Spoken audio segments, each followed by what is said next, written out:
anti-Christian left is convulsing over legislation that has been passed by the Louisiana legislature and will be signed most likely next week by the governor. Now, it passed this week, and this is what it does. It requires schools that receive public money to post the Ten Commandments in classrooms. Now, just a little history here, okay? This was common until the Supreme Court ruled in 1980 that such a display was in violation of the Establishment Clause of the Constitution.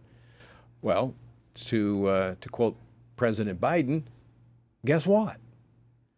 A conservative, constitutionally based Supreme Court has ruled repeatedly in favor of the First Amendment's exercise clause. So, it's a new day for religious freedom in America. So, we need to seize the moment, which is what my next guest has done.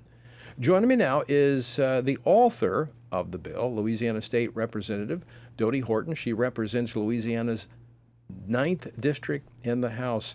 Representative Horton, welcome to Washington Watch. Great to see you. It's great being here. I'm a huge fan, and thank you for all your service and all you do in order to make our country great again. Well, thank you, Dodie. I appreciate that. But let me congratulate you on the progress you've made on this bill. Now, I want to ask you, and I know the answer, but why was this so important?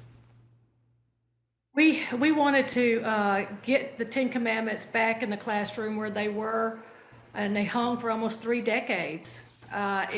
We want our children to see what God's standard for our moral conduct is. We're not asking the teachers to teach it, but we want our children to be able to see, one, that there is a God and that he does have a moral standard in which they need to conduct themselves by. Well, you know, it's interesting. You say you're not going to teach it. And, you know, we've got all of the leftist groups here going crazy, the Southern Impoverished Law Center, all these anti-Christian organizations. But in Utah, in March of this year, they actually passed a law to teach the Ten Commandments because it's fundamental to American history. And if you actually go back to George Washington's farewell address to the nation, you know, he says that, you know, there's these two suppositions that morality and religion, those two things are what we base our political prosperity upon. And he says, don't think you can have one without the other.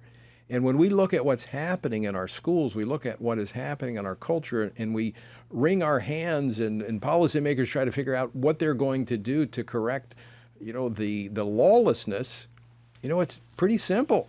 Go back to the Ten Commandments and teach them that there is truth, and we're accountable to it. I agree, absolutely do. And I'm proud of Utah, you know, and I look forward to that being our next step. And we just, you know, we wanted to make sure we got them back in the classroom. And I'm thankful for our Republican supermajority in both houses and having a governor now that supports these type of issues. I'm thrilled that our students will once again be able to see the Ten Commandments in their classrooms. I look forward to the day of hanging the first one of my public schools at home. Well, I remember my former seatmate when I was in the House, A.G. Crow, passed legislation to put "In God We Trust" in the classrooms. And, of course, that was a stretch back then. So we're seeing the progression. Of course, as I mentioned in the opening, the court has changed. And so this is a new day for religious freedom. And I think I want to ask you, did that factor into your decision to move forward with this, given that so many people say, well, this is unconstitutional, it's going to be challenged in court, but we've got a new court? We do, praise God. And we definitely feel like we're going to meet that challenge. We're focused on the historical aspect of the Ten Commandments, in which all of our laws are derived from. And we also included that if a school would like to put up other historical documents like the Mayflower Compact, the Northwest Ordinance, the Bill of Rights, they're able to do so. But hanging the Ten Commandments in the classroom in a prominent location is a mandate. And so we feel like it will stand up to the historical challenge that's coming. So let me ask you this, Representative Horton. Through the process, and I know you had this in committee, had it on the House floor, Yes. went to the Senate committee. Was there anything in the opposition that was stated that surprised you? Like you're like, I can't believe this. Not really.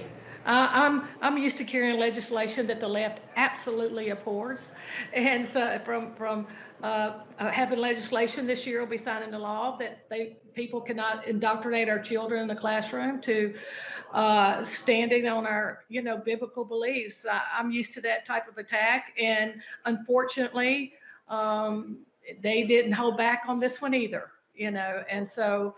Our children deserve all that we can give them. I've been wanting to get God back in the classroom since it was removed many moons ago. So this is progress, and it's just a great day for our Louisiana students. And I'm so excited that Louisiana is going to take the lead in this model legislation. Well, again, I commend you, Representative Horton, for taking the lead on this, because I too am excited that Louisiana is leading in an area that I think is fundamental, addressing the moral foundation, and then the other pieces fall into place. And so I know we've got a great governor, Praise we've God. got a great attorney general who will defend this in court, Liz Morrell. And so it's a new day in Louisiana, it's a new day in America, and we need to fight for these things we believe in, and you're doing just that. So again, congratulations, and thank you for fighting for what is right and what we believe in. Thank you. Thank you. It's an honor to serve my district, and it's an honor to be able, I just want to glorify God by the way I serve, and thank you for your example of leadership. We all look up to you tremendously. Well, thank you.